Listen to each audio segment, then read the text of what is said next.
Hold on to your butts. Da-da-da. Oh, hello. Welcome to episode 78 of the Civil War Breakfast Club podcast. Joined as always by my co-host Mary, a woman who learned her Cleveland Indians were mathematically eliminated from the playoffs the day the MLB lockout ended. I am merely a faded baseball bag named Darren. How are you, Mary? How are you doing? I'm great, and I believe they changed their name to Guardians now. And yeah, I'm still not over that 2016 World Series, which I still will call forever the Great Halt of baseball. Oh, the rain delay that doomed you and benefited the Great Halt. So what's going on? How are things? Good. Finally got some spring weather here in southwestern Ontario. So yeah, it's going pretty good. And heading south, well, not really south. I guess I'm heading east this weekend to southeast, probably, huh? The lovely town of Plymouth, Massachusetts. So looking forward to that. Well, we got a fun, action-packed episode tonight. But before we get started, the question I always ask you, of course, is what are you drinking tonight, Mary? I'm drinking Down in Moxie by Great Lakes Brewery out of Toronto, and I don't have a Dan Sickles mug, so there I've just hinted what we're doing tonight. I'm drinking out of my General Mead mug, which is funny. That's kind of the big rivalry for Uncle Dan there. But as much as I say I'm Team Mead, I can also say that I am Team Sickles. So divided loyalty. I believe you can be both. Okay. Well, since you didn't ask, I am drinking called Splintered Sunlight IPA, which is just a basic IPA. And of course, I didn't have a Sickles mug myself, so I'm drinking out of the company mug, the Civil War Breakfast Club mug. So, Mary, in any case, we're going to talk about Gettysburg tonight. We haven't talked about Gettysburg in a while. There are three things that you can never do while sitting at the mine in Gettysburg. You know what they are? First Corps broke first. You cannot shake Bill Fresnito's hand. And the third thing is you cannot say anything positive about Dan Sickles. And so what we're going to do is we're going to take one of those three tonight, and we're going to see about that. So we are going to be joined by our special guest tonight, our friend Jim Hessler. He's a Gettysburg licensed battlefield guide. He's the co-host of the fantastic Battle of Gettysburg podcast, as well as the author of the books Gettysburg Peach Orchard, Pickett's Charge at Gettysburg, and this one, Sickles at Gettysburg, which I've read many times. So when you want to discuss all things Uncle Dan, Jim certainly has more than just one leg to stand on. See what I did there? Yes, very clever. Hey, Jim. How are we doing? Welcome to Civil War Breakfast Club podcast. Thanks, guys. Thanks for having me. I'm glad to be here. You brought back Reliance Mine memories. It was at the mine one time where two drunks at the bar accosted me and said that I should have been shot and then hanged for treason, for disobeying Meade's orders. Like, not Sickles should have been, but I should have been. So, the Reliance Mine just brings back so many happy Dan Sickles memories for me. So, well, we have some happy memories ourselves. Mary remembers almost all of them, so it's pretty cool. Mine's certainly a fun place to go. But so obviously tonight we're going to talk Dan Sickles, and arguably that Union general who brings out, just like you said, probably the most emotion out of any general at Gettysburg, and not talking about the emotions that Oliver Otis Howard brings out of Mary. We're talking about different types of emotions here, right? So just a mention of Sickles' name seems to rile up the masses and for those who study the battle, right? And so he disobeyed direct orders, and he was a disaster, and his actions at Gettysburg were a fiasco. And my personal favorite is he was a scoundrel. Right. Yeah. So the question is, were they though? Right. And we're going to talk tonight about maybe some of the lead up and the early part of that Battle of Gettysburg to determine if that historical memory is really accurate. And obviously, Jim, you are the guru for all things Sickles, so we figured you were the obvious person to have on with us. Yeah. One thing I want to ask you, Jim, is why Sickles for writing these books about him and studying him like you do? Yeah, no, that's a great opening question. And, people assume, oh my God, you must be a Sickles fan. When people found out I was writing the Sickles at Gettysburg book, the number one question that I would get from people is, whose side are you going to be on? And I'd be like, well, as a historian, I'm not supposed to be on anybody's side. They go, well, you better not take down General Meade, or I'm going to be, I did not have any real background as a Sickles enthusiast or somebody who was even all that interested in him. When I became a licensed battlefield guide in 2003, I just sort of stumbled into the fact that I liked telling Sickles stories. And you can get through the battle and putting troops over here in this regiment and this brigade over there kind of thing. But very often when the non-battle person was kind of dozing off in the back seat, you could say, and this guy shot his wife's lover. And, they immediately perk up and say, tell me more about that. And that statue over there should have been a Sickles statue, but he embezzled money. Tell me more about that. And it's just, I found that I enjoyed telling the Sickles stories, but the books that were out there at the time didn't really do it for me. So I started deep diving and researching. One thing led to another, and here we are tonight talking about him. Nice. Well, he had it all. The off the course that we talked about. He was a womanizer. He was arrogant, probably a Yankees fan. He had all the bad traits, right? Your guest is a Yankees fan. I did my homework, Jim. I know. But in any case, so he was brilliant. He was very well appreciated by his own troops. The general in command of his 3rd Brigade in Birney's division, Philippe Brigitte Denis de Carandin de Trobriand, he says of Sickles, he was a gifted with high degree, that is multiplicity of faculties, which has given rise to saying that a Yankee is ready for everything and obstacles do not discourage him. So you can always tell by what the people who work for him think. You want to know how a guy is, ask his employees how they are. Right. How do you treat the people under you? Right. Yeah. Now, to say his background is colorful, certainly, and that's what makes him very intriguing. I mean, you can study Sickles, or you can study Sedgwick or Slocum. Who are you going to pick if you're someone who's looking for just an understanding of a colorful Civil War guy? But I think when we study his activity at Gettysburg, it's important to look at what he was dealing with and what he was presented with in that situation. He's the only Corps commander of the 7 who's not from West Point. He's a political general, right? He was a guy going back to his own history. He went to NYU and he passed the bar. He was a lawyer of all things. So right off the bat, he's going to talk his way out of a situation, which he's good at. 1852, he's 32 years old. He marries a 15-year-old named Teresa Badgley. Of course, as you hinted with, he famously shot and killed her lover, Philip Barton Key, at Lafayette Square, Washington. He's that first case of temporary insanity that is successfully tried in American jurisprudence by Edwin Stanton. He's very famous at that point. And so going into the war, he's certainly somebody who I think is already in that public mainstream. Yeah, all of the above, right? And when I first started coming to Gettysburg, probably the early 1990s, as I said, I became a battlefield guide in 2003, but roughly for the first 15 years or so, the interpretation that I often heard or stumbled upon in the park usually was along the lines of what you just said, Darren. Sickles was an idiot. Only an idiot would violate the fishhook and move out of position and things like that. And something that just didn't ring true to me was the guy's resume. The fact that he is a diplomat, politician, attorney, all of those things. Now, I always say about Sickles to be fair and balanced. I guess we can be unbalanced when we're talking about Sickles. But I mean, to be fair and balanced about Sickles, he's one of those guys who often starts well and then maybe ends badly, and then he kind of goes on to the next thing. But I think the de Trobriand comment about obstacles do not stop him is spot on. And one of the things that I did always admire about Sickles was that you see this a couple times during his life when he seems to be down and out, he picks himself up, he dusts himself off, and he goes on to the next thing. And you can't say that about many people. You certainly couldn't say that about anybody who was really an idiot. And if the guy was an idiot, he would not have half the resume that he did. So there's got to be something there that his contemporaries saw that all of the people today who hate him so enthusiastically are missing. Well, anybody who's read his papers knows how brilliant this guy actually is. I mean, this is not somebody who fell off the turnip truck here. He's somebody who legitimately would have been a genius on almost anything he tried. He came from a successful, rich family. But again, he's someone who, he's very patriotic. And I think Mary and I were talking earlier, you could say a lot of things about Sickles. The thing you cannot say is that he could not make a decision. Whether it was right or wrong, he could make a decision. And, sometimes it was not the best decision, but certainly it was one that he stuck with. But the problem with him is, we'll talk about, is that he never assumed any fault with anything, right? Nothing was ever wrong.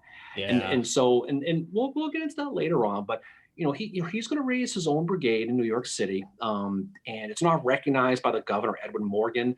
It's a situation where his friendship, even though he's a Democrat with Abraham Lincoln, is one that's going to help forge that brigade. So it's going to be recognized as a brigade, even though New York doesn't. So he ends up raising that brigade. But as we look forward towards Gettysburg, he falls into that clique there with Butterfield and Hooker and all those people, and he's automatically against Meade right off the bat because their personalities just don't click. Yeah, I go into this a lot in my work. One of the things that interested me when I was first getting into the topic was I wanted to understand what were the real causes of any schisms between Sickles and Meade. Because again, the standard shallow interpretation is always Sickles was an amateur, Meade was a professional, and that set them apart. And that's, again, the soundbite version of history that you always see on it. One of the things I went into this in the Sickles book, when I was particularly doing research on supporting players like David Birney, who was one of Sickles's division commanders.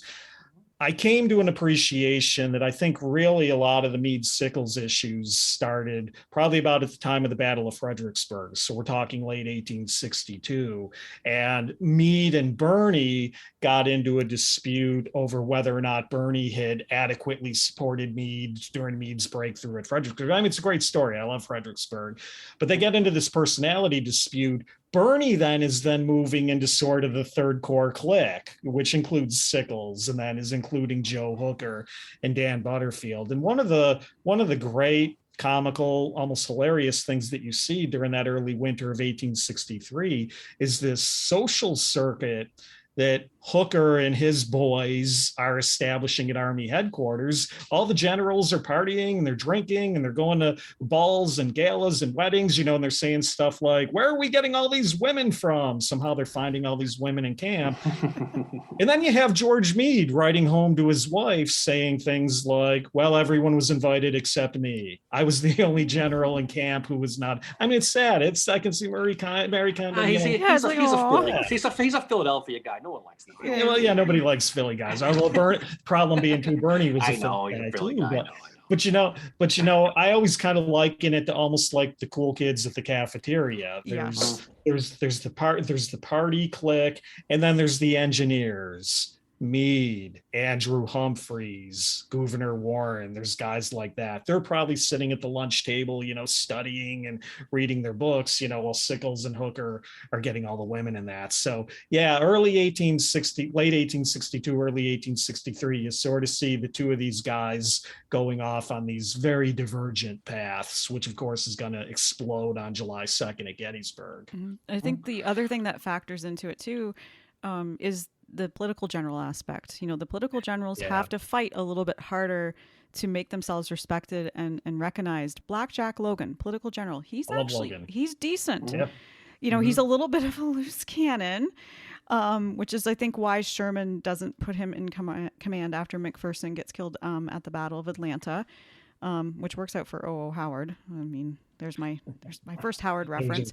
Reference. But he's certainly not, like, Franz Sigel is probably one of the worst political generals out there. When Sickles got command of the Corps, Howard's like writing to Washington being like, okay, he got command over me. What the heck is going on with that? Howard's probably pulling that. I'm from West Point and you gave this political general.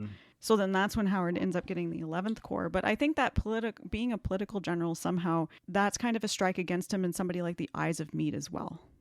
Oh yeah, I think there's no doubt about that. And Sickles, you're absolutely right. And Sickles never did live down the Philip Barton Key murder. Mm-hmm. I mean, there were people in the Army that were still mocking him over that. So you have a potentially shady background. I mean, hey, you were part of a noteworthy murder. You don't see that in the Army very often. You have that. You have the political appointment versus the West Pointers and that sort of thing. And then you have the personality differences between not only Sickles and Meade, but Sickles and his boys versus Meade and his boys. And I think if I've got them all, that's probably the three factors that come together. But like I said, too often in Gettysburg, we just make it amateur general versus West Pointer. Yeah. Well, West Point didn't translate didn't guarantee battlefield victories. And you mentioned Logan, not going to West Point didn't necessarily make you a loser. It was the kind of army where you could learn on the fly, you could learn on the job, you could rise to the level of your abilities. And I think where Sickles ultimately falls short, I've always said this, sort of that era when he goes from brigade to division and then eventually commanding a corps at Chancellorsville, I don't think he gets enough experience. It's kind of like one big battle and he's not there, but Hooker gets promoted, so let's give Sickles a division. And then he's in reserve at Fredericksburg, but Hooker gets promoted again, so let's give Sickles a corps. And he doesn't get that. He doesn't get the on-the-job training, which I think would have been more crucial than necessarily a West Point education. Not that I'm dismissing the West Point aspect of it. No, I think you're right about that for sure. That but he gets too good. Hold on. Before we go on, that's our first boot of the night. I'm trying to do my Canadian access here. Tonight's episode is about Dan Sickles. Okay, I'm sorry, Darian. Carry on. I just had to get that. I was going to say. I was waiting for that. I'm immune to it. I'm immune to it at this point. It goes around my head now. So thanks for picking it up. I just it's like you live by the ocean, you don't smell the sea anymore. Yeah. Same deal. But I mean, Sickles, they give him two really good division guys, and David Balburney and Andrew Humphreys. He's got a really good artillery guy in George Randolph. Yeah. And he also, his aide, Henry Tremaine, he's going to get a Medal of Honor at Resaca. So he's got a good group around him. So, say what you will about Sickles' lack of experience, he's going to get some good people. So, as Gettysburg goes on to kind of phase into Gettysburg, Meade's going to send that left wing, the 1st, the 3rd, and the 11th into Gettysburg, and, along with John Buford, of course. And they're going to do that reconnaissance and force thing. And this is where it's interesting when you read, and this really depends on who you read about Gettysburg, about what the intention was, right? You could read the Gelzo theory about how he did it on his own. You could read Ken Masterson Brown talking about the reconnaissance and force with, the Dennis Mahan thing and the Clausewitz theory. But whatever it is, they're going to be sent into Gettysburg, and they're going to be going to do that with the concept, if you're going to follow that reconnaissance plan, they're going to go to Gettysburg and they're going to fall back to the big Pipe Creek line. And that's debated. That's what's great about Gettysburg, is you can debate this stuff forever about what the ultimate plan was. But, Sickles, despite being a corps commander, he's going to ultimately end up reporting to Reynolds on his left wing. So he has to serve two masters right off the bat. Exactly. He's going to serve Meade and he's going to serve Reynolds. And this is going to be the first of the confusing of Dan Sickles' concept in the Gettysburg campaign, right? So, Meade wants him to move to Emmitsburg, Maryland, because he's afraid of that left wing because it's vulnerable. And you've got Reynolds, who is telling Sickles he wants him to move ahead to Taneytown. And so it's interesting because this is when Howard gets involved too, because Howard is kind of along with Reynolds saying, move up and support him. So if you think of your Dan Sickles, what do you do? And I think he astutely does both, right? He brings 4 brigades with him, leaves 2 back in Emmitsburg. So right off the bat, he's like, well, I think I know what I'm doing with this. I'm going to try to serve 2 masters. But then Reynolds, he sends him that ambiguous quote, you better come up. If you're him, how do you handle that? And so I think right at the beginning, it's like when you're at the beginning of a job, at the beginning, you're kind of confused what you're doing. It sets that plan for the rest of the campaign. I just think Sickles never shakes it.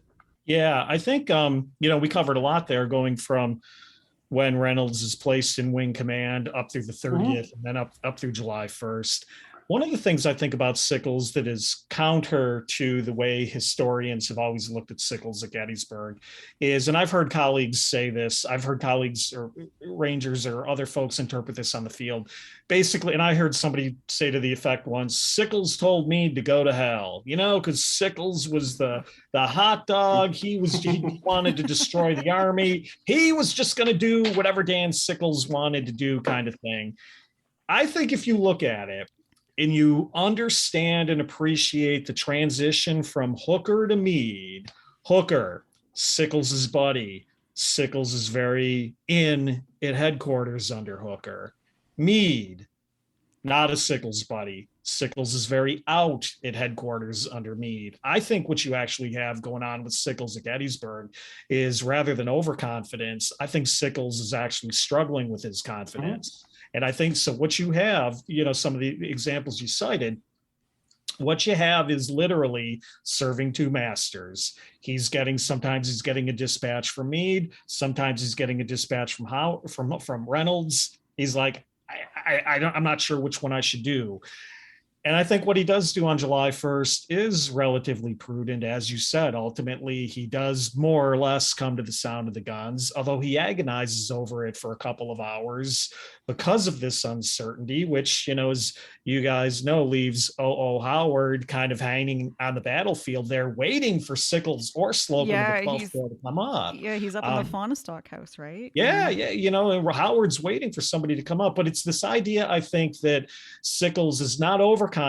He's getting conflicting orders from guys that he knows are not part of his crowd, and he's not really sure how to handle it. I do think it slows him down. I do think it impacts what he does a little bit on July 1st. But ultimately, he does come up with a pretty prudent and rational decision, as we said, to leave some troops behind at Emmitsburg, such that when Meade finds out Sickles has come to Gettysburg, Meade sends Sickles basically a message: I don't want you to leave Emmitsburg. Well, Sickles had already left Emmitsburg, but he'd left some troops behind. And again, that's sort of and again, Sickles haters will say, oh, well, what he did on July 1st isn't that bad.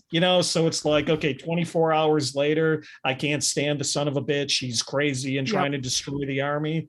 But on July 1st, he's not so bad, kind of thing. And that's why you have to look at these people as a continuum. They're good, they're bad, they have their good moments and their bad moments. Yeah, he's gonna make that real-time decision how to deal with it. He knows he wants to go to Gettysburg. He knows Reynolds is heading up there. He knows Howard's heading up there. He's part of that left wing, but he knows he's the big boss, so he thinks probably doesn't like him, wants him to hold Emmitsburg. So he tries to get to both.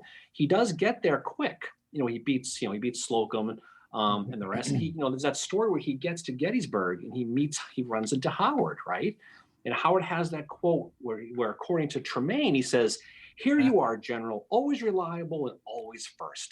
That's what Howard says. Okay, is Howard enthusiast? Do we buy that quote? Yeah, I do. Yeah, no, Howard is as we're going to talk about in a little while. Howard does speak highly of Uncle Dan for sure, and I mean, Howard's in this position too, where he's coming off this post-Chancellorsville, where he's got this bad reputation. He's up in the Faunastock house, and someone comes up and is like, Reynolds is wounded, and he's like, okay. And then the next thing is, Reynolds is dead and you're in charge. And he's like, oh. Yeah, not to get way off topic, but last weekend at the Seminary Ridge Museum, I just did a whole talk on all of this first day stuff and the command friction going on with Meade and Reynolds and Howard and Sickles and all of that stuff. Howard's in a tough spot. And as I said, ultimately he's waiting, hoping, assuming he will get reinforced by both Sickles and Slocum. Yep. And ultimately, as we know, it doesn't happen until it's really too late for him on July 1st. Yeah, and they don't get there till very late in the evening is when they get that's there. Foreshadowing when Sickles is sitting at the peach orchard wondering when his support's going to be coming. That never really comes either. So we'll talk about that here in a little bit. But it's interesting, that quote, that Howard quote, he repeated that the rest of his life. Always first, and he loved that quote. And we're not going to talk too much about the post stuff with him and Longstreet and the drinking and all of the stories with that. But that's the case of it. So, eventually, to your point, Meade does eventually order those last two brigades forward. And this is part of that big mad rush now to Gettysburg, right? As everything kind of goes on. So, that plan obviously changes for Meade. That Pipe Creek plan definitely is not going to last as they're all heading up there. Howard, speaking of Howard, we're thinking about him now, he's going to take Buford and extend that left line, put them down the Emmitsburg Road to kind of extend the line, protect that flank. When they get there, his Sickles is going to be kind of told by Slocum, who is going to be the commanding officer at the time, while Hancock is going back with him, to mass on Cemetery Ridge. And this is when it gets kind of confusing with where he's supposed to go. And this is when John Geary shows up with his 12th, right? And we talk about things like what the word position means, which is what the word bivouac means, and all the things that kind of get carried on with this, specifically about where they ultimately got. talk about the Samuel R. Johnson story and all that stuff. We'll talk about. Right. But the reality is where ultimately they were placed is going to kind of tell the story for probably the next 12 hours once they get there, where they're supposed to go. Yeah, well, a couple thoughts there. First of all, for our Hancock listeners in the audience, we got to give Hancock a shout out, because it is Hancock, I think, who realizes, okay, Gettysburg is a good position, but can be easily turned. And that's why some 12th Corps troops ultimately, and some of the Iron Brigade, end up over at Culp's Hill. But Geary's guys, the night of July 1st, morning of July 2nd, end up, quote unquote, down by a range of hills south of town. And I think that's important for Monday morning quarterbacks to remember. Most of these guys have never been to Gettysburg before, and nobody is saying you go to Little Round Top, you go to Big Round Top, you go to Devil's Den kind of thing. It's a vague go to that range of hills south of town. But anyways, while Geary is basically going out there, Sickles in the Third Corps is arriving on the field during the evening hours, and Sickles's troops up through Humphrey's division are really still filing onto the field well past midnight. So a lot of times I hear people say, well, Meade put Sickles on the left flank because he didn't expect any action there. No, he didn't. That's kind of the marching orders, and that's where Sickles goes in, and he files in on Cemetery Ridge. It's going to be then the morning of the 2nd. I don't want to get too far ahead, but it's going to be the morning of the 2nd then, or sometime after midnight, which qualifies as the morning, but sometime after midnight when Meade arrives up on Cemetery Hill. Sickles is there. Howard is there. Sickles and Howard have had a nice meal with Elizabeth Thorne in the gatehouse, so they're probably feeling good about that.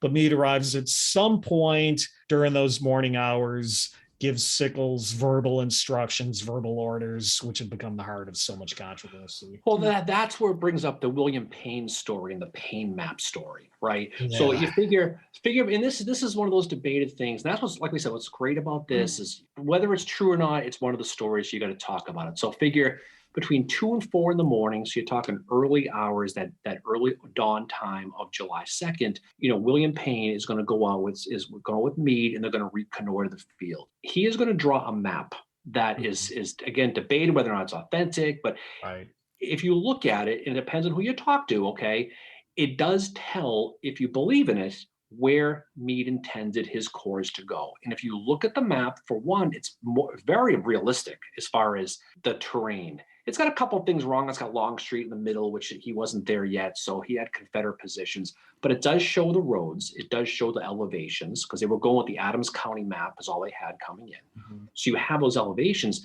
And if you look at the map, where Sickles' corps is supposed to be placed is between the Heights, Little Round Top, and the Emmitsburg Road.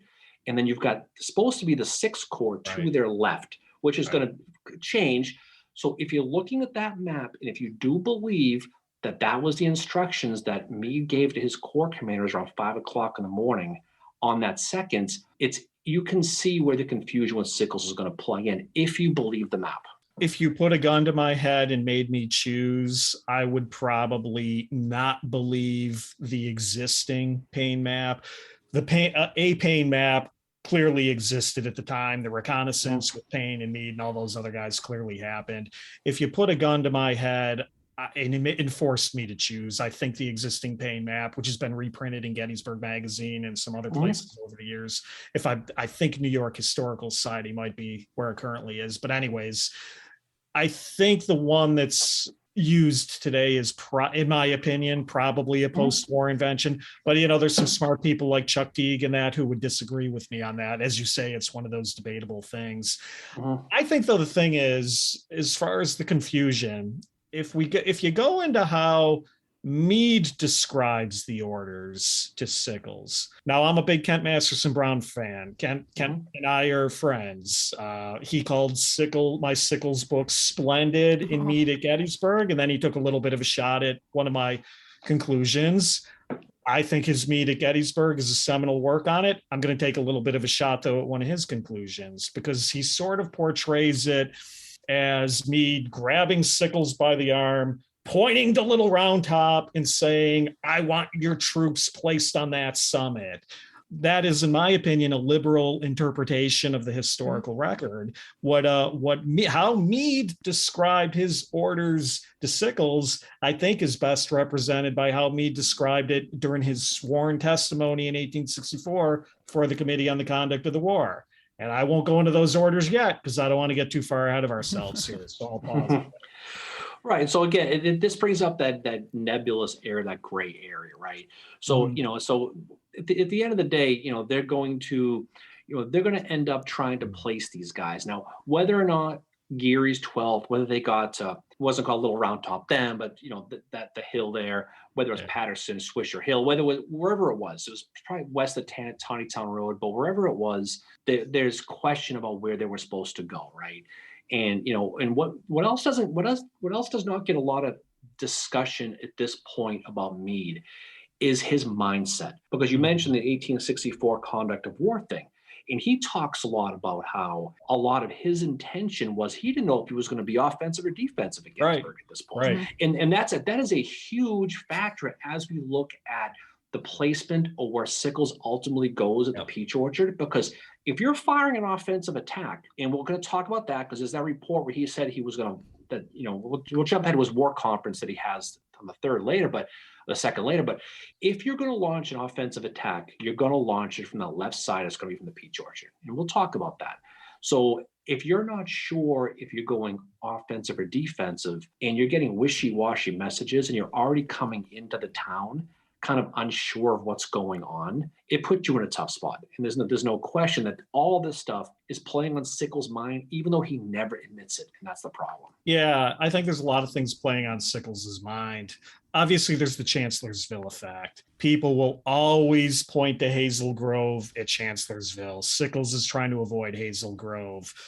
For anybody who doesn't know who's listening, at Chancellorsville, Sickles was in a salient position called Hazel Grove. He obeyed Hooker's orders. He pulled out of Hazel Grove. Confederate artillery came in after him, basically pounded the Union line out of position. Everyone always assumes Sickles is trying to avoid a repeat of Hazel Grove. It makes sense. That was a horrific experience for the Army of the Potomac. It was only roughly 2 months to the day earlier. Problem with Hazel Grove is Sickles. We've never found an account from Sickles. We found it from others, but we've never found an account from Sickles where he says Hazel Grove is what caused me to do what I did.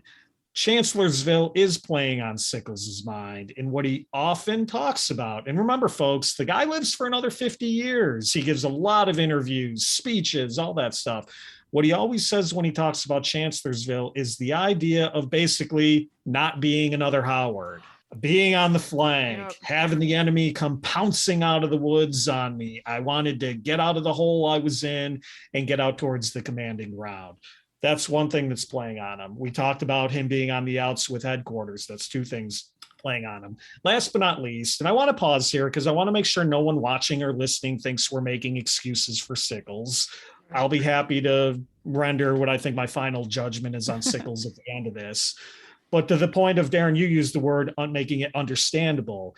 Is it understandable? Today, we are conditioned to think of Meade's line at Gettysburg as that fishhook. And I see this so often on social media. Sickles, the idiot, violated the interior lines of the fishhook. Folks, I'm not aware of any point in the battle where anybody said, rally around the fishhook, boys. That is a post-battle invention. The earliest references I've seen to it refer to as a horseshoe. Point being, and I'll start ranting here, I'll forget what my point is. No, the point being, if you get on the ground, you haven't been there before, you don't have aerial maps, you don't know about the fishhook, there's no Hancock Avenue to kind of guide you from here to there kind of thing. It's not as readily apparent that you should be in that straight line. Now, we'll still come back to Meade's orders to kind of qualify that.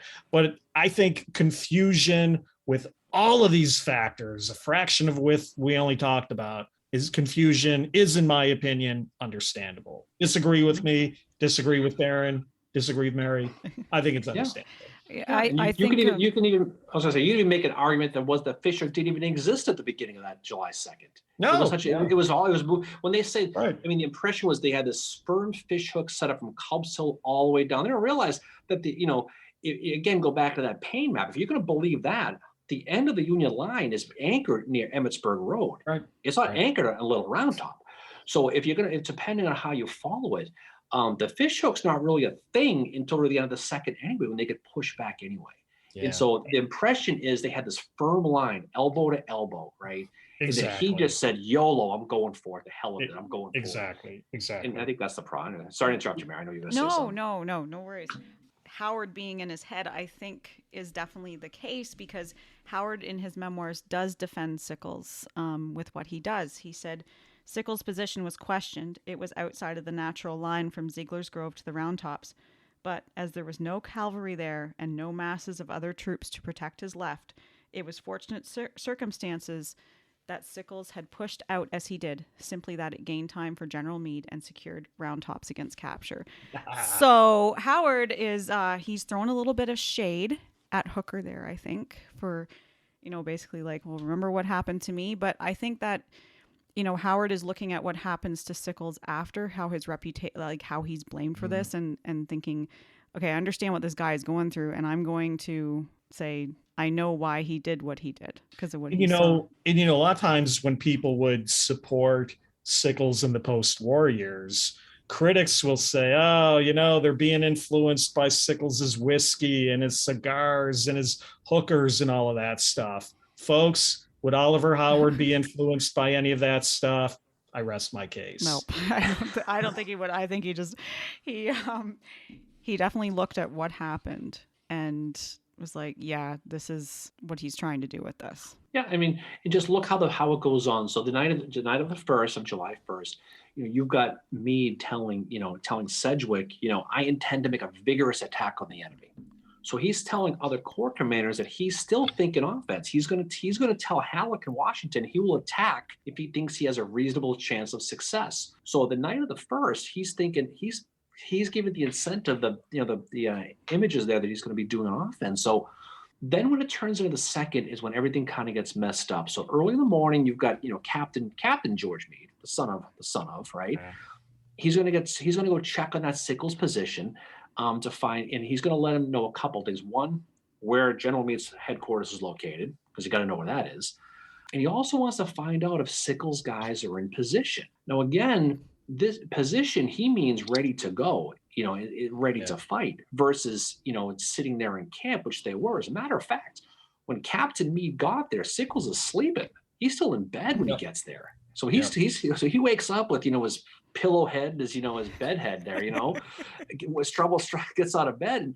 And so he wants to know roughly where he's supposed to go. George Randolph, he's going to go to Henry Hunt and ask him for his opinion on where he should help place the artillery. When General Meade gets Sickles' message from his son saying, hey, where am I supposed to be? He says, what my general reviews were intimidated to what was to occupy the position that I understood General Hancock had placed General Geary the night before. Right. And that brings up the question of, people take that quote to think Sickles didn't know where Geary was. Right. Of course he knew where Geary was. He absolutely knew where Geary was, but he's not in position. And so, it just goes to show again, it just goes to show the mindset of where they were at the time, where everything is kind of moving around. And a lot of it's that semantical talk. Yeah. I want you to go where Geary's men were in position. Well, I didn't see them in position. That doesn't mean I didn't see him. It just means I didn't see him in position. They're in camp, they're hanging out. So he wants to know, where am I supposed to go where Geary's men were positioned? He didn't see him in position. Yeah, I don't have exact quotes in front of me tonight, but just from memory, right? I think Sickles, one of the lines he uses at some point is that Geary didn't occupy a position, or maybe he says a line, that they were only massed in the vicinity. Now, I do think, I do think there's at least 3 key points to Meade's orders. Basically, as Meade later said they existed, was that extend the left of the Second Corps, occupy that range of hills plainly visible, if practicable, to occupy it. Now, again, people, I've heard, oh, no, he didn't say if practicable. That's George Meade saying it, not me. That's George Meade saying it. And last but not least, take Geary's place and that sort of thing. And I think this is a good example whoever you think is right, wrong, or if you're in the middle or whatever. This is a good example where what could have been best served would have been by having a staff officer come out and basically saying, here, I want you to go here. I've been taking a task, and it's interesting if I could editorialize for a minute. Mhm. My book, my Sickles book came out in 2009 and was heralded, by people like Scott Hartwig, but I mean, John Heiser, people heralded for being fair and balanced and not trying to grind an axe against anybody. I just wanted to kind of know in my own head, what do I think happened? And it's so conflicting a lot of times you can't tell her that. But when Kent Masterson Brown's Mead book came out, people kind of started to come back and say, a couple people, a handful of people, right? The internet, right? But a handful of people kind of started coming back and said, oh, Hessler, he's making excuses for Sickles and all that stuff. And we're not making excuses, because at the end of the day, you can take a military interpretation of this. Sickles, follow the damn orders, extend the left of the Second Corps, put your line on that hill. You can do that. I'm saying more from a management, difficult subordinate, I don't get along with this guy perspective, whatever take you want to put on it. If you realize you have a guy over here who's struggling, not getting the message, everybody would be better served by just having somebody come out and say, come here, put your guy right here, problem solved. And that didn't happen. And it's a recipe for disaster. I call this a classic failure to communicate, because we were talking about it before the show started, Darren. It's not an instance of Sickles twirling the mustache in 19th century style. I hate Meade. I'm going to destroy the army today, folks. That's not what's going on, people. And if you think that's what's going on, you're listening to the wrong show right now. Click stop and go find somebody who thinks that's what happened. I think it's a classic failure to communicate. And, it's tragic, obviously, because a lot of people lost their lives in the process. And all I wanted to do when I started my work, and I'm glad to see people of like minds here, I just wanted to kind of understand, okay, how much of this is BS? How much of this is myth? How much of this is reasonable? And I think I came down to an area in my head where it's reasonable. People may or may not disagree with that. There's no doubt that, you can argue back and forth. And I was telling Mary this morning, we were talking, it seems like the needle on Sickles, probably thanks to your book and a lot part, Jim, is kind of going up a little bit. A little bit. Because, I've gone back 20 years. Sickles went from this guy kidnapped the Lindbergh baby to New Coke. And then he went on and on and on. And then now he's like, something? I don't like him. I get it. But, right? Exactly. And then it really comes back to what you think of Meade. Do you read Gelzo or do you read Masterson Brown on Meade? Kind of falls where you think about Sickles in a lot of cases, I've noticed, right? Interesting. And it's just what I've noticed certain people talking about it. But there's no doubt that the ground that he ultimately ended up on, he did not like. And Thomas Rafferty, Lieutenant Colonel from the 71st, the Excelsiors, he has that quote. He says, it was quite springy and marshy with thick growth of bushes masked by woods in broken rocky grounds in our fronts, and afforded the most excellent position for the rebels to take position without risk. He was put in that tough spot wherever it ultimately was. And to your point, Jimmy mentioned a bit ago about Hazel Grove. I think it was more about being flanked versus being knocked off. If he started the Peach Orchard, was asked to move back, that'd be more of a comparable to Hazel Grove. Yeah. But I think it was more the Howard thing.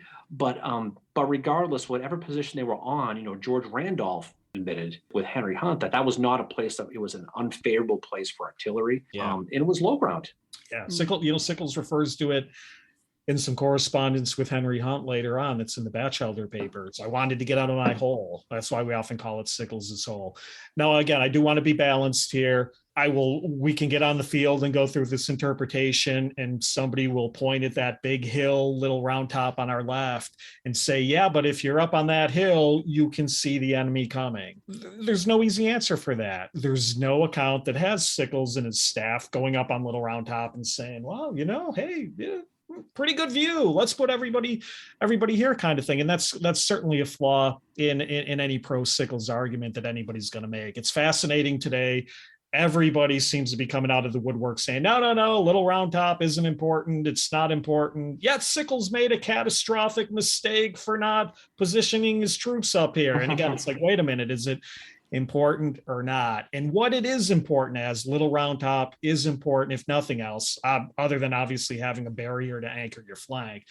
But it is important as a point of observation. I think, and I put on my amateur psychology hat in recent years, I've characterized Sickles as an emotional decision maker. You know, and that's a real thing, folks. You know, I got my PhD at www.google.com, just like anybody else can these days. But there's rational decision makers. George Meade, for example, might be a rational decision maker, and there's intellectual decision makers, and there's emotional decision makers, a guy like Dan Sickles. And the thing I think with emotional people is they tend to get tunnel visioned. I'm in this low ground. I got to get out of this low ground, and I got to get forward. I got to push forward. And I think part of it, you might get tunnel visioned a little bit, push forward, not so much worry about the obvious benefits of the hill on that flank, because you see Houck's Ridge in front of you, and you see Trossel's Woods and all this other stuff in front of you, and you want to push forward beyond that. And like you said, get some commanding ground where you feel your artillery will be better served, where your troops can deploy and maneuver. And, you know, and it's not a great explanation, but I think it's probably as good of an explanation as any for why he didn't just go up the Little Round Top and say, well, okay, if I'm worried about getting flanked, I'll put my guys up here and we'll see the enemy coming a mile and a half away. I think the only reference to Round Top, and again, it wasn't even called Round Top then, was Randolph saying the line extended at the base of the hill where the signal station was, which we know was on Round Top. So you know they were in that area. Yeah, Bernie says in his report something to the effect of like, it's 7 a.m. we were posted at Round Top, subject to General Sickles' orders. He says something, I forget the exact quote, but he basically says that in his report. I think Sickles was definitely an emotional decision maker, and I think it's, you know, his past plays into that. You can see that coming into it as well. Another one that was kind of could be a bit emotional of decision maker was also General Grant in some ways too, with some of the stuff that he did. But you know, Meade is a very different thinker, right, in terms, you know, compared to Sickles. But then you also have this rivalry going on between them, which honestly, it reminds me of high school. It does. But, and you know, Mary, you bring up a great point there, though.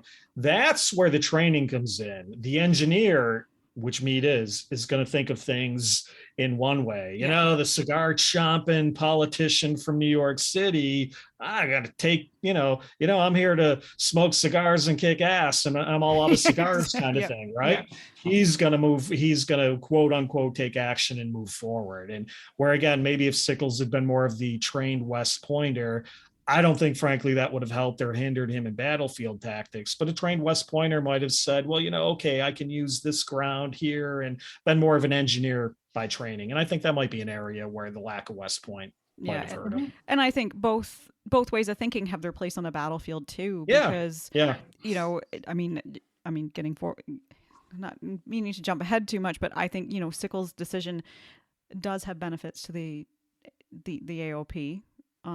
As much as it's a detriment to Longstreet as well, like with what he does with moving forward. So I think those two ways of thinking definitely have their place on a battlefield. And that's where I think Sickles was in some ways good as a general, that he didn't. Well, it goes back to position. You know, both Sickles and Hunt had agreed that position was unfavorable, right? Not to mention, you still got Buford, who's still encamped up there at the Peach Orchard on that left flank, who needs to be relieved.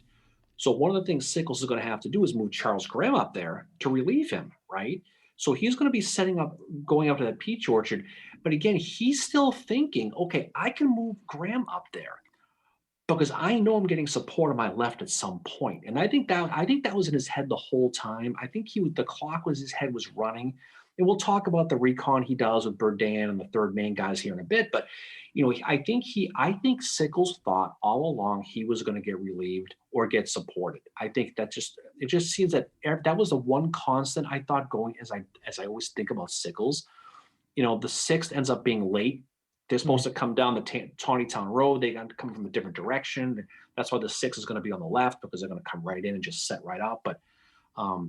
But again, you know, if Graham's going up there, you know, so you're looking at about 9:30 or so on July 2nd, Randolph's going to start moving some artillery around. This is when he's going to put Judson Clark's 1st New Jersey Battery B up there. He is up near the Peach Orchard, so he's kind of setting the groundwork for that move up there at that point. Because I think he realized that was going to be a big part of it. Yeah, that's I've had that sort of posed to me before. When do you think this got into Sickles' head? How early do you think he was thinking about making this move?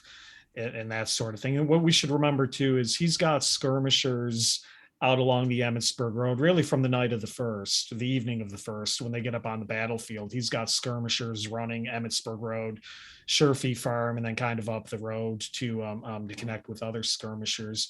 We mentioned before the troops that he's left behind at Emmitsburg. Well, they're now coming onto the battlefield on the morning of the 2nd too. So I do think whether it's the troops coming up from Emmitsburg or the trains that have been left behind, that Sickles is probably, at least in the morning, still thinking about, okay, I want to do something to make sure I at least cover these guys when they came in. One of Hancock's staff officers has an interesting quote. He says something to the effect of, "It's too bad Sickles came onto the field via the Emmitsburg Road because it caused him to overestimate the importance of it." And we can debate the efficacy of that comment or not. But I do think everything he's still got coming in from Emmitsburg, like you said, the clock is going in his head. And I think he is running plays, so to speak, all morning, to try to make sure he's got at least some coverage out towards Emmitsburg.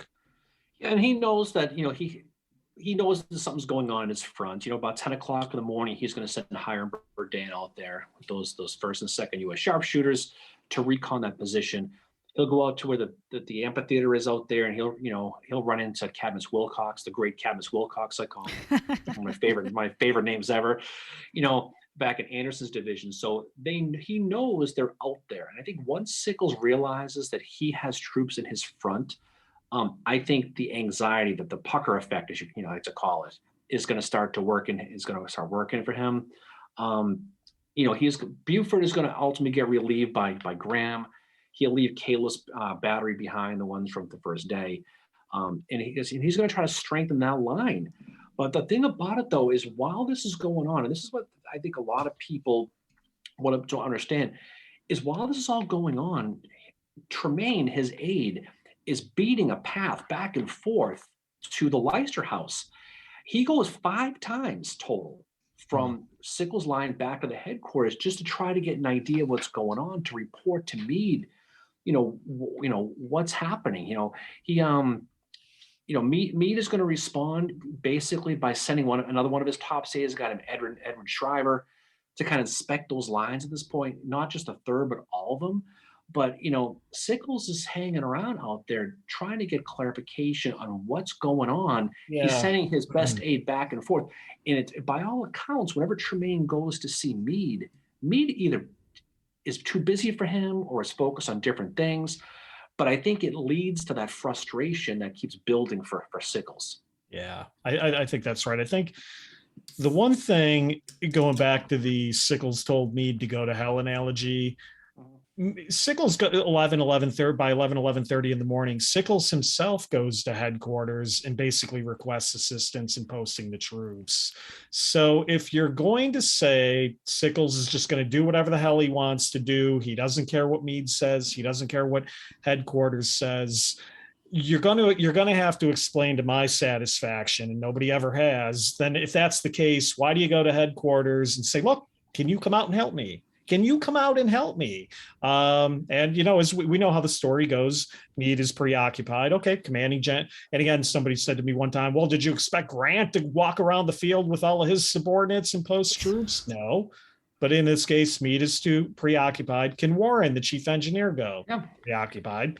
So then finally Hunt, the chief of artillery, does go. But as I'm just saying here, if you really want to position this idea that Sickles has got this Machiavellian scheme going here to just destroy the army, and it really doesn't matter what Meade tells them, why do you go to headquarters? to ask for help? Why do you go to headquarters and say, hey, come out and help me? Maybe Sickles is saying, look, I got a better idea. Can you come out here and take a look? That's very plausible. But why even go to, if you're just going to do whatever you're going to do, then why go to headquarters in the first place? Yeah, he even asked to send Butterfield, and he gets turned down for Butterfield. I don't know what Butterfield's doing. The cheapest.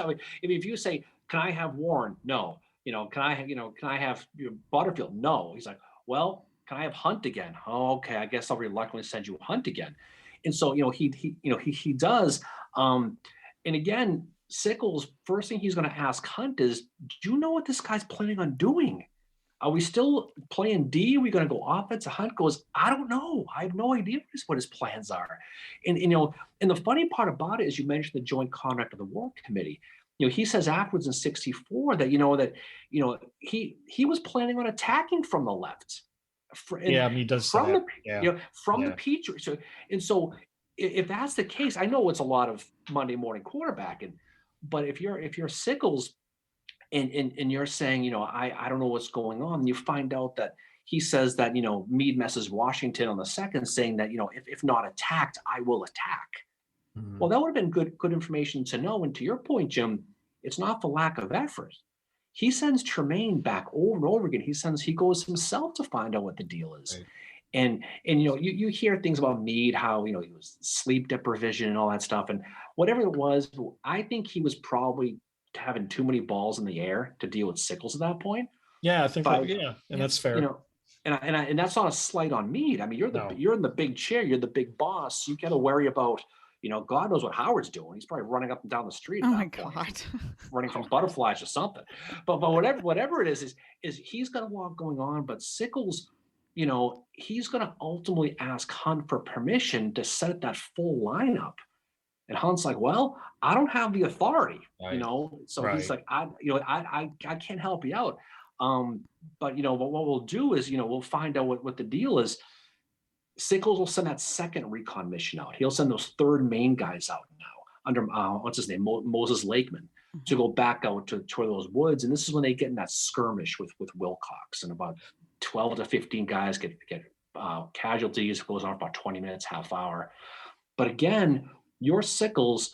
You're not sure where you're supposed to be, and now you're getting skirmishing in your front now against a force that you think is probably going to be bigger than you really think it is. It's a matter of time, and it's no wonder he kept sending Tremaine back for clarification. Yeah, and I think the what I always refer to as the firefight in Pitzer's Woods, Berdan, the third Maine versus Billy Fixon, Wilcox's guys.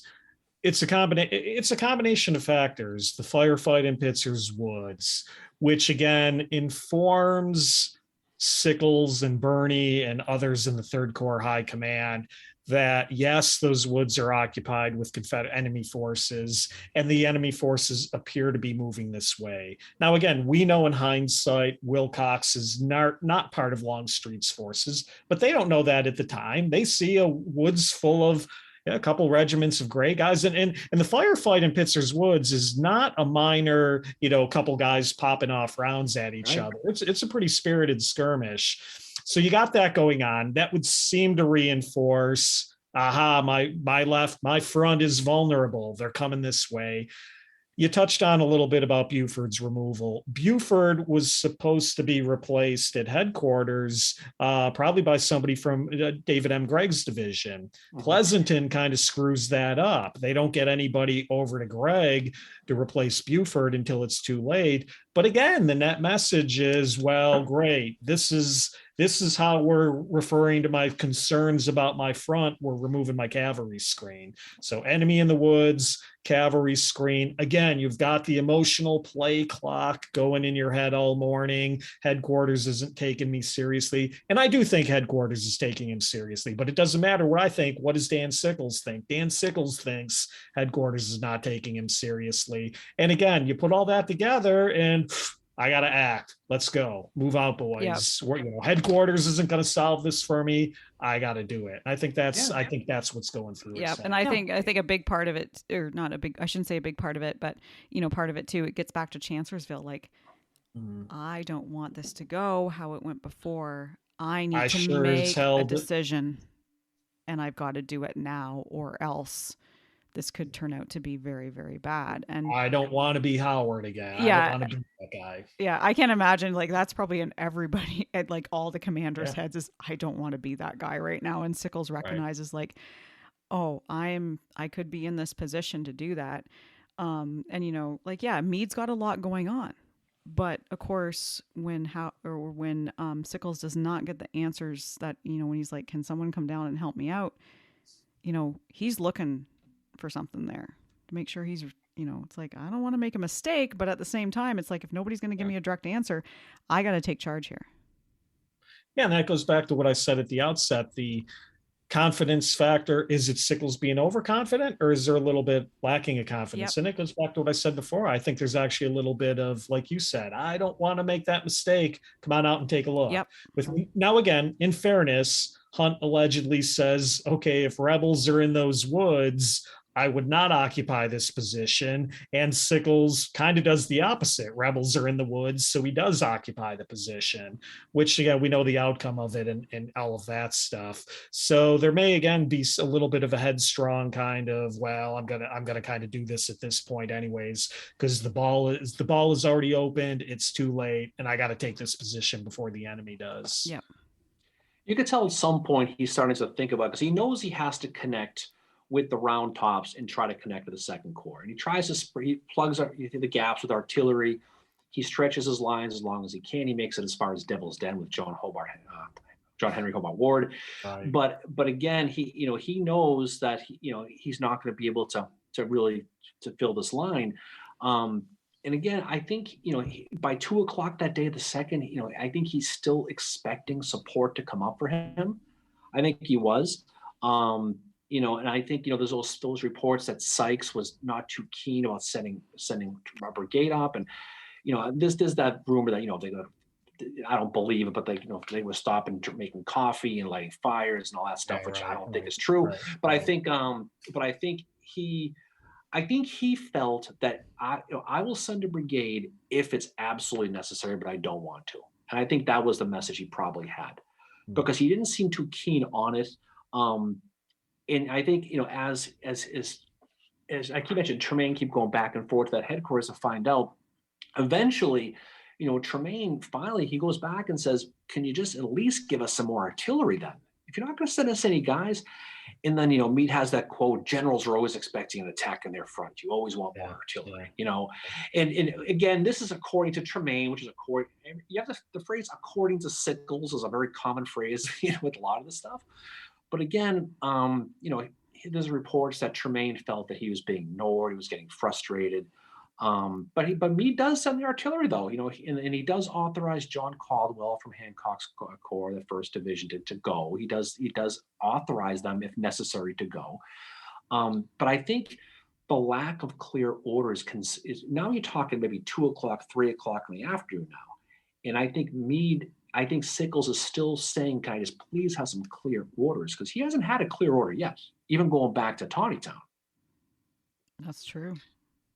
Yeah, I think, ultimately with Meade's orders to Sickles being verbal instead of written, we'll never truly know how clear they were at the time on the ground. I mean, we just won't know that. I think, but you've raised a couple times the idea of him being supported in this position. And that, that was a contentious point for Sickles, Meade, their various supporters for the remainder of their lives.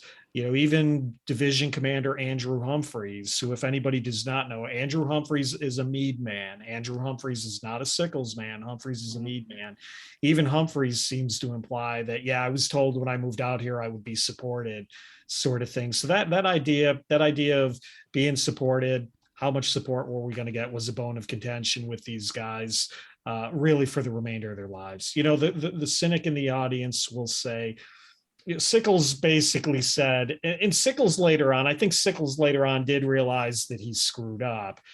There's subtle moments of that. He never apologized for it, as we know. He never, but there are subtle moments where you can kind of read between the lines and say, okay, I think I see Sickles acknowledging a screw up here. When Sickles testifies before the Joint Committee on the Conduct of the War, he says, to the effect, my 3rd Corps held Round Top Ridge until the close of the battle. And, we know for whatever the Third Corps did or didn't do, they weren't on quote unquote Round Top Ridge. But the other thing too is Sickles would say, well, I knew when I moved forward, I knew I couldn't hold this extended position because, it's twice as long as the position he moved out of. I knew I couldn't hold this position without more troops. And I thought Meade promised me more troops, the Second Corps, the Fifth Corps, that sort of thing. So it was a bone of contention with these guys forever. What was promised, and critically, when was it promised? Did Meade promise it early, or when Meade got out to the peach orchard and say, Jesus, the only thing I can do at this point is bring more troops out here to kind of patch up this line.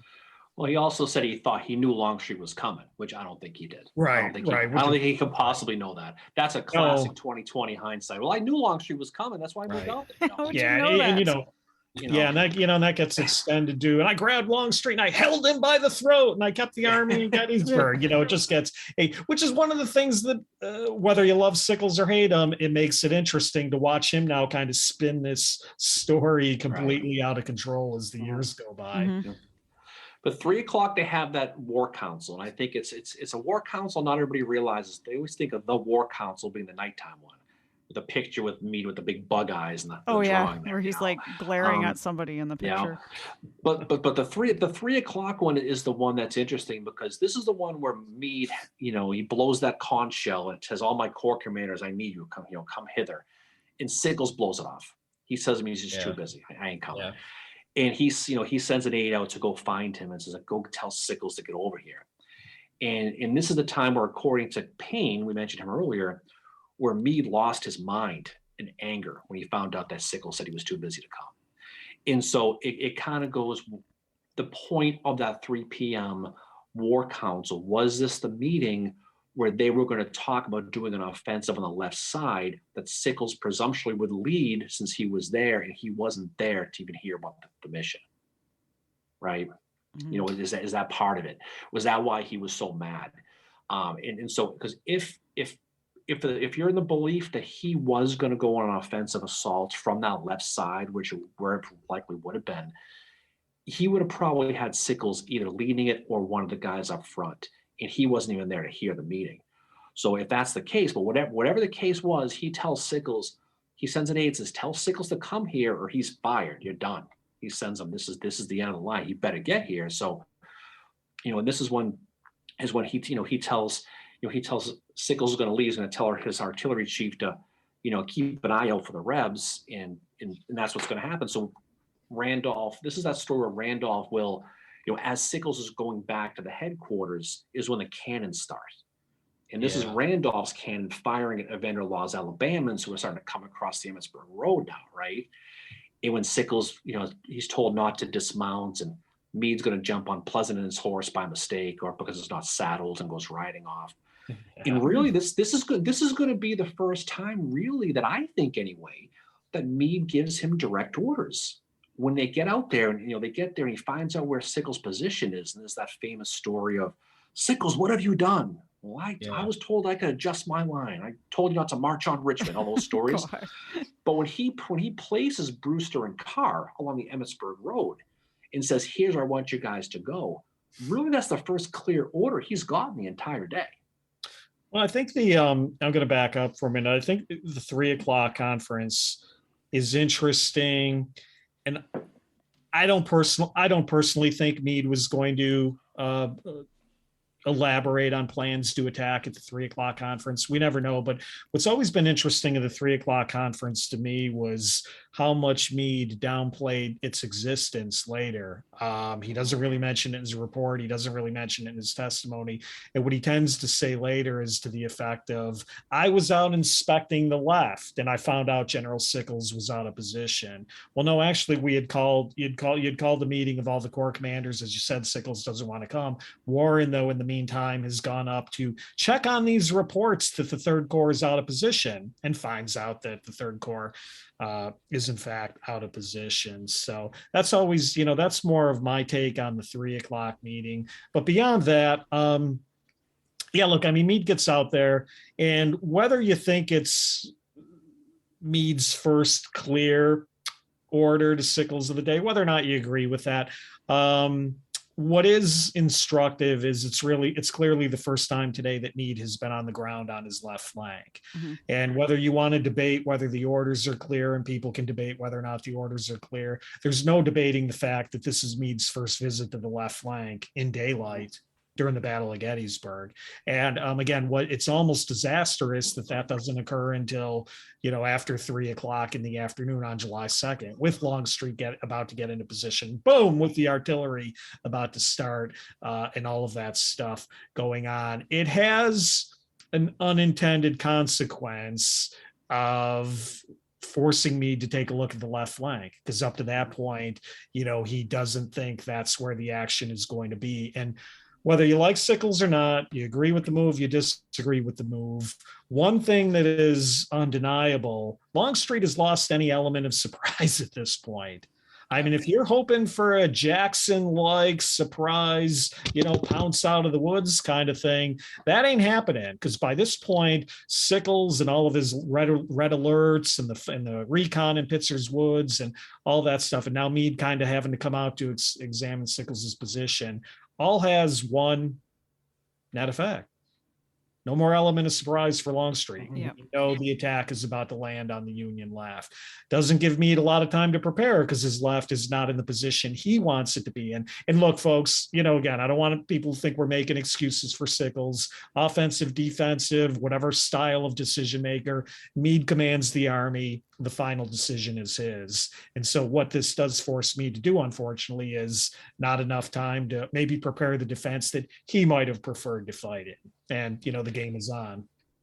Well, it forces obviously him to be moving people off of that line that he had. He's got to move Caldwell out. He's got to move Sykes out, the U.S. regulars, all those guys, Tilden, Spikes, all those guys. And then you have the action of the Wheatfield, the Stony, the Rosewoods. It ends up that echelon attack. What it does do, though, it delays Longstreet, right? Well, and that's the thing too, is he's already late because of his fun run. He has his countermarch. Mm-hmm. So now, and they're running out of daylight. This is going on late afternoon. Did you just call the countermarch a fun run? Fun run, yeah. I don't think I've ever heard that one. All right. Yeah. So he's on his fun run, right? And so he finally gets there. And so now you think about that echelon attack that's supposed to go right down the line. And now by the time you get to Ambrose Wright hitting at the angle, and reportedly he's going to get there, and Lane's gone, and Posey and Mahone aren't coming, they're out of gas at that point, and they're running late. So that hammer of Dorsey, Pender, and Rhodes, that never gets to happen. And so if you are going to look at Sickles as far as how he does impact that second day, it's maybe the timing. It's how he did maybe force Hood to swing around first instead of McLaws hitting and then Hood, right? Yeah. So there's a lot of impacts. It definitely forces Longstreet to adjust on the fly. You can make the observation or opinion that when Longstreet carefully prepares versus adjusting on the fly, is a better offensive general. By forcing Hood to go further around to the right, it definitely stretches out the Confederate position and dilutes the impact of the attack. At the end of the day, the $1 million question with all of this is, what if Sickles stays in position? What happens? Yeah. And of course, the serious historian has to caveat that they don't do what if history and all that stuff. Right. But I always tell people that argument doesn't matter, because you can look at what happened, and a couple things happened. As we said, whether you think Longstreet was hurt by being delayed and reaching Cemetery Ridge, or whether you think the Union was hurt by incurring more casualties, it is, in my professional opinion, an undeniable fact that Longstreet will chew up casualties fighting for Devil's Den, the Wheatfield, the Peach Orchard, and the Emmitsburg Road, which we know after the results of July 3rd ultimately become meaningless in forming and causing Robert E. Lee to win the Battle of Gettysburg. Robert E. Lee does not win the Battle of Gettysburg, and Longstreet is chewed up fighting for all of these meaningless positions. The meaningless position argument, in my mind, is incontrovertible. And I'm not talking about, because sometimes the guys get too hung up with, well, is it a defense in depth and all of that stuff, and they pull out the military textbooks and all that stuff. I'll say it again, Longstreet, heavy casualties fighting for meaningless positions that do not help Lee in winning the Battle of Gettysburg. I mean, I've said that now 3 times.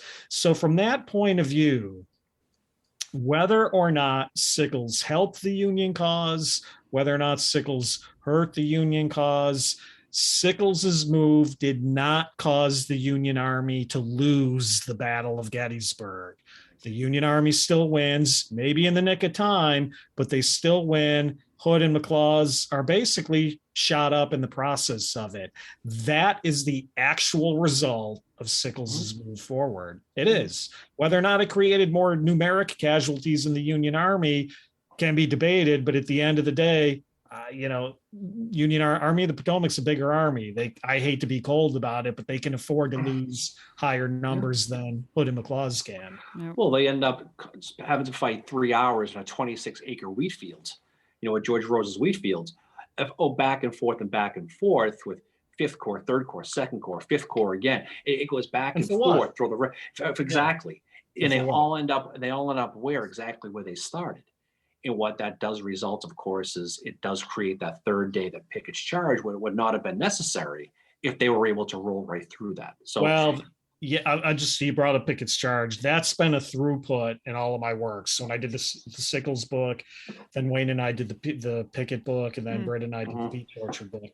The importance of how the Peach Orchard and the Emmitsburg Road carries through to Pickett's charge and the 3rd day has been the throughput of all of my work, because that's exactly right.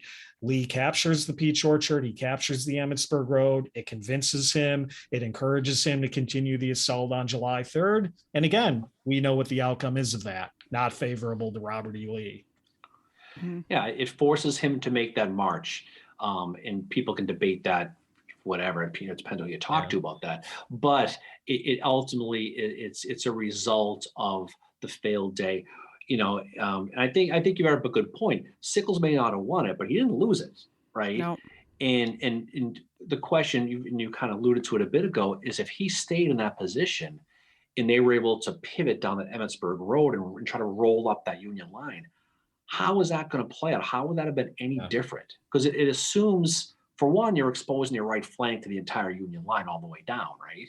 How is that going to change anything anyway? Yeah. And so I gotta, because this is a topic I'm passionate about. Again, I often hear colleagues, professional historians say if Sickles is back on Cemetery Ridge, Longstreet blindly attacks up the Emmitsburg Road and allows his flank and his rear to be raked by a Sickles and maybe a 5th Corps and a 6th Corps who should be in position on Cemetery Ridge. Where does it say Longstreet is going to attack up the Emmitsburg Road no matter what happens? Where does it say that? It doesn't. Robert E. Lee does not give a direct order to Longstreet that says attack up the Emmitsburg Road no matter what. Longstreet's instructions eventually are to envelop the enemy left and drive it in. I think they're looking for the enemy's left wherever it is. So that's my hot take on it. Yeah. His job is definitely to find the Union. You have what Hood's going to try to do to try to go to Round Top. He's going to try to find that Union left and try to roll it up. Whether it be using the Emmitsburg Road as that pivot point. I'm just thinking of the plans that he ultimately, that when Lee corrects Longstreet and reports to me, no, this is where I want you to be. You want to do that whole thing. Yeah. So I think the key was where the Union Army was. But at the end of the day, when Longstreet finally made it back from his fun run there, he did not expect to see the troops right in his face like that. Exactly. And it did cause that delay that ultimately, and you're losing daylight, and that's the thing too. And you're also making your troops tired. They're having to fight more than what they expected. So I think when people look, to conclude all this, I think when people look at Sickles as some sort of miscreant who had I don't care what Meade says, I'm doing my thing. This is what I'm doing. It's just factually wrong. It's just wrong. Whether you look at the quotes, you look at the battle reports, you look at everything. The fact of the matter is that he tried to get clarification several times from headquarters. And for whatever reason, he wasn't getting his answers done. And I think he did what he did. I think he did in his heart, he felt was doing the right thing. I think he felt he had the leeway to do it within reason. Yeah. And then when he got up there, he realized that, he didn't have enough guys, and that was the problem. That's what got him. And it just led to his core getting wrecked in his career basically being ended and him losing his leg. But I think this concept that he's this scoundrel, I think is just historically wrong. I do. I totally agree. I mean, I said this earlier when I first started coming to the battlefield, and you saw those interpretations. Sickles wanted to destroy the army. My favorite, Sickles wanted to be president. Somehow moving to the peach orchard is going to put you in the White House. I've never understood that one sort of thing. That's what Van Buren did. So he's just following. Yeah, right. So, the what of the story is relatively well known at this point. Right. We know Sickles doesn't go to Little Round Top. We know he goes to the peach orchard. We know there's heavy fighting. The what of the story, to me, the why of the story was always more interesting. And to me, the why of the story, because it's certainly open to interpretation, at the end of the day, you can't say with certainty what people were thinking or that. But I do think if you objectively look at the why of the story, why did he do it? Was it, right, wrong, or in between, or that sort of thing? If you look at the why of the story and you do it with an unbiased mind, I don't, like you said, I don't think the historical record supports the villainous, I'm going to destroy the army today kind of thing, because I hate George Meade. If you look at it objectively, the historical record doesn't support that. I could spend the rest of my life, every day I'm tagged on social media, hey, James Hessler, somebody's criticized Sickles, you want to come in on this? And I avoid that stuff because I could spend the rest of my life doing that. My published work, which is in the public domain, has tried to be unbiased and balanced on this, but not portray Sickles as a deviant monster kind of thing. Folks, this is Dan Sickles we're talking about. It's not Adolf Hitler. It's not Genghis Khan. It's Dan Sickles, and I think there's good and there's bad and in everybody, but if nothing else, the guy sure as hell is entertaining. And I don't know half of what we would talk about at Gettysburg without him.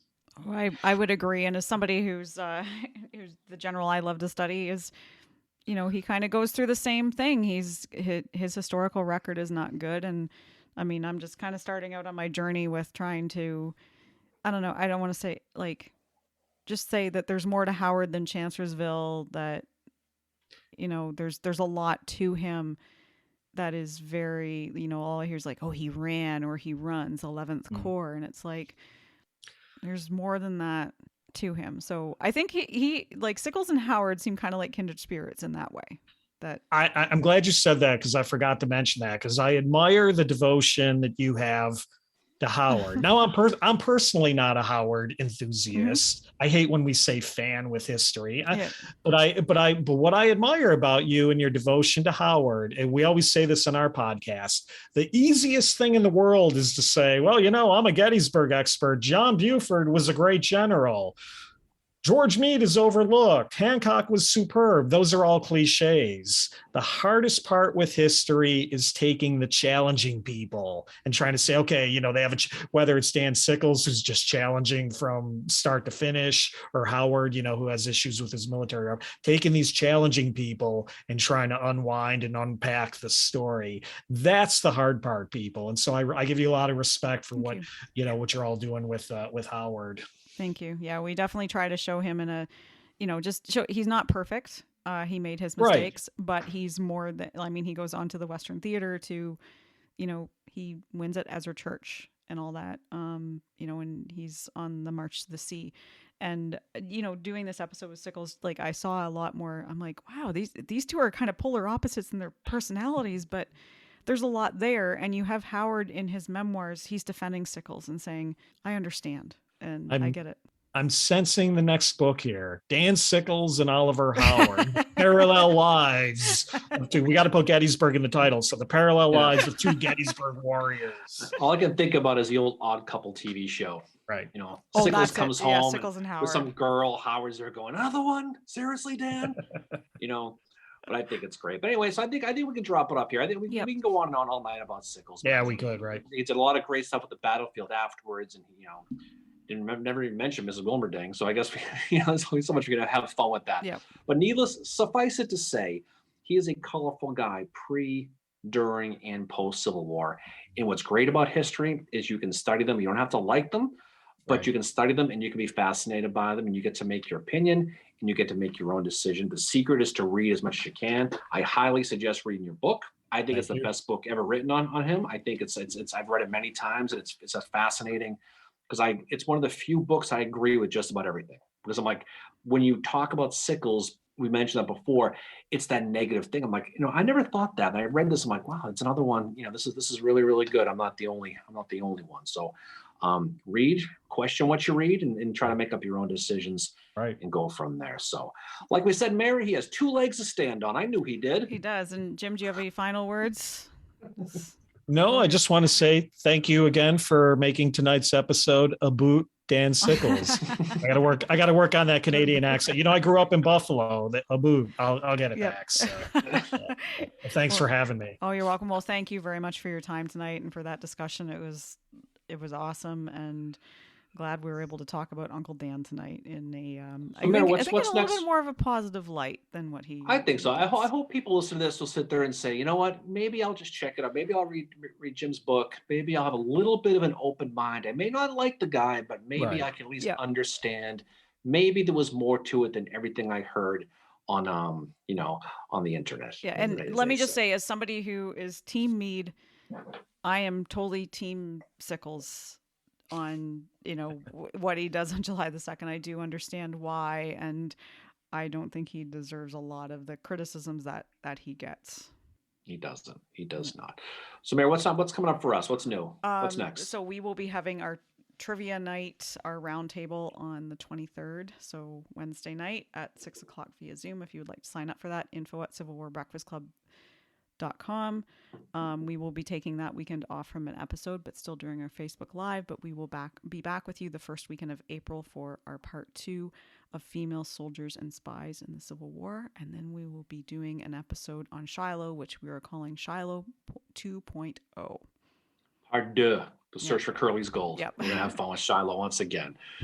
So Uncle Mary says thanks again. We appreciate the fun night tonight. So Jim, again, it was a pleasure to have us with us. Hope you had a good time with this. It's always love talking to you about Sickles, and you're welcome back anytime, obviously. Yeah, let's do it again. All of us Civil War podcasters, we're all supposed to hate each other, but it's great. I know. Yeah, all that stuff. But no, all joking aside, it was a lot of fun, and I'd look forward to coming back. Yep. We'll do episode 69, part 2 with Sickles. There you go. So maybe we find ourselves at the mine sometime, we'll try to shake Fraz's hand and try to see who broke first, the first of the 11. We'll try to have some fun with that. We'll try to get down into town. We'll do that soon. Exactly. Yeah. So to all our listeners, have a great night, and we will see you all soon. Bye, guys. Peace out, everybody.